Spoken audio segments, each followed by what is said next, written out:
শুভ সকাল আমার প্রিয় শিক্ষার্থীরা, তোমরা সবাই কেমন আছো? আশা করি ভালো আছো। আজকের ক্লাসে সবাইকে স্বাগত। আজ আমি বাংলাদেশ ও বিশ্ব পরিচয় ষষ্ঠ শ্রেণীর পঞ্চম অধ্যায় নিয়ে আলোচনা করব। তোমরা তোমাদের পাঠ্য বইটি সামনে নিয়ে বসো।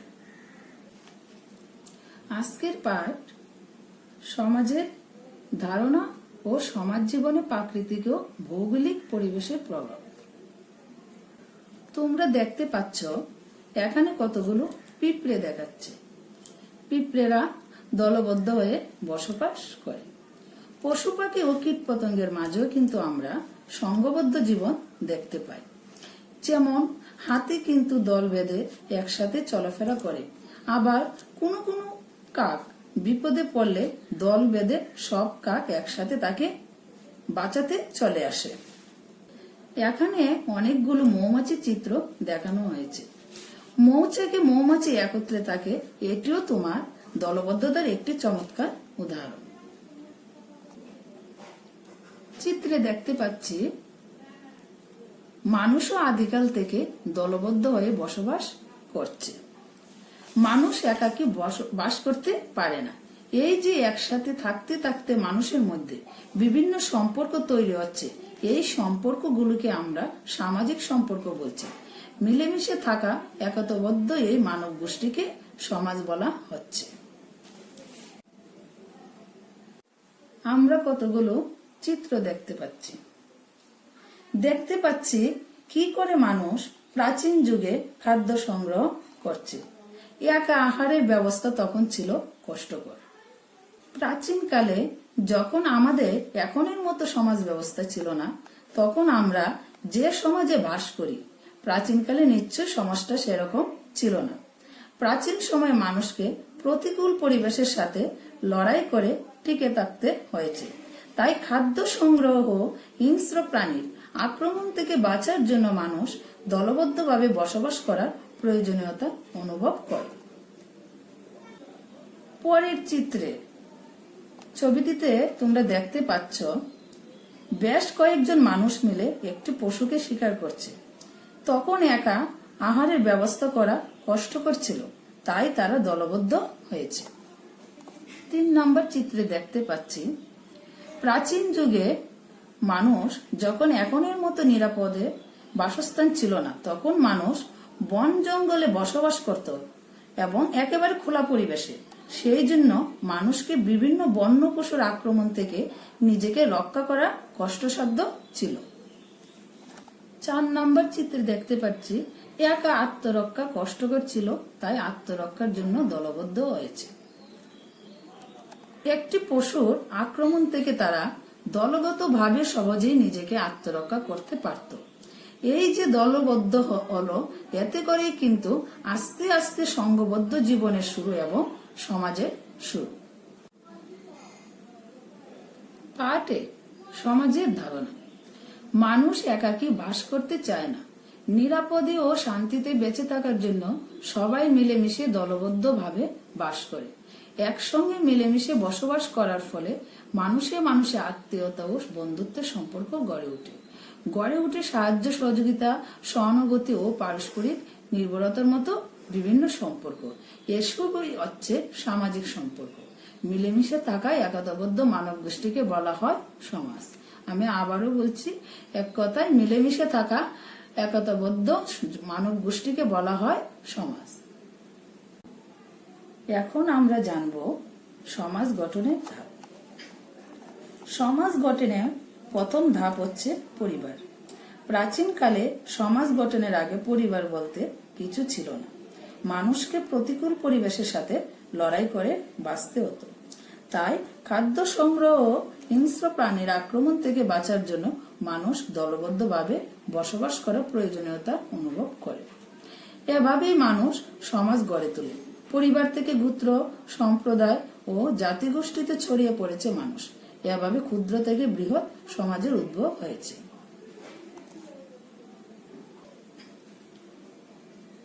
সমাজের মূল ভিত্তি হল ঐক্য, বন্ধুত্ব ও সংঘবদ্ধতা। তোমরা দেখতে পাচ্ছ ছবিতে অনেকগুলো হাত। এখানে মানুষের একজনের সাথে অন্যজনের ঐক্যকে নির্দেশ করছে।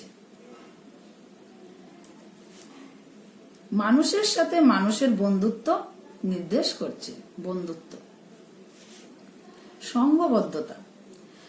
প্রাচীন যুগে একা বসবাস করতে থেকে যখন দেখলো যে খাদ্য সংস্থান, নিরাপত্তা অর্থাৎ বিভিন্ন কারণে একা বসবাস করার চেয়ে সংঘবদ্ধভাবে বসবাস করা সুবিধাজনক, তখন মানুষ সংঘবদ্ধভাবে বসবাস করা শুরু করলো। সাধারণভাবে সমাজের দুইটি বৈশিষ্ট্য বিদ্যমান। এর প্রথমটি হচ্ছে বহু লোকের সংঘবদ্ধভাবে বসবাস করা, অর্থাৎ সমাজে বহু লোক সংঘবদ্ধভাবে বসবাস করবে। আর দ্বিতীয়টি হচ্ছে সংঘবদ্ধতার পিছনে কোনো উদ্দেশ্য থাকা, অর্থাৎ এই যে মানুষগুলো একত্রে সংঘবদ্ধভাবে বসবাস করছে তার পেছনে কোনো না কোনো উদ্দেশ্য থাকবে। সুতরাং সমাজ বলতে আমরা মানুষের পারস্পরিক সম্পর্ককে বুঝি, যার ভিত্তিতে মানুষ বিশেষ উদ্দেশ্য ও প্রয়োজনে সমবেতভাবে বাস করে। পাঠ 2, সমাজ জীবনে প্রাকৃতিক ও ভৌগোলিক পরিবেশের প্রভাব সম্পর্কে এখন আলোচনা করব। মানুষের জীবন প্রাকৃতিক ও ভৌগোলিক পরিবেশ দ্বারা প্রভাবিত। জীবন ধারণের জন্য মানুষ যেমন পরিবেশের উপর প্রভাব বিস্তার করে, আবার অনেক ক্ষেত্রে পরিবেশই তাকে নিয়ন্ত্রণ করে। চলো দেখি পরিবেশ কিভাবে সমাজ জীবনকে নিয়ন্ত্রণ করে। তোমরা জেনেছ ইতিমধ্যে যে মানব সভ্যতাটা মূলত গড়ে উঠেছে বিভিন্ন নদীর তীরবর্তী স্থানগুলোতে, যেমন সিন্ধু নদীর তীরে সিন্ধু সভ্যতা, নীল নদীর তীরে মিশরীয় সভ্যতা, টাইগ্রিস ও ইউফ্রেটিস নদীর তীরে মেসোপটেমীয় সভ্যতা গড়ে উঠেছে। বাংলাদেশের প্রাচীন সভ্যতা গঙ্গা অববাহিকায় বিকাশ লাভ করেছে। আবার কোনো অঞ্চলে প্রাকৃতিক সম্পদের উপর সেই অঞ্চলের জনগোষ্ঠীর পেশা নির্ভর করে।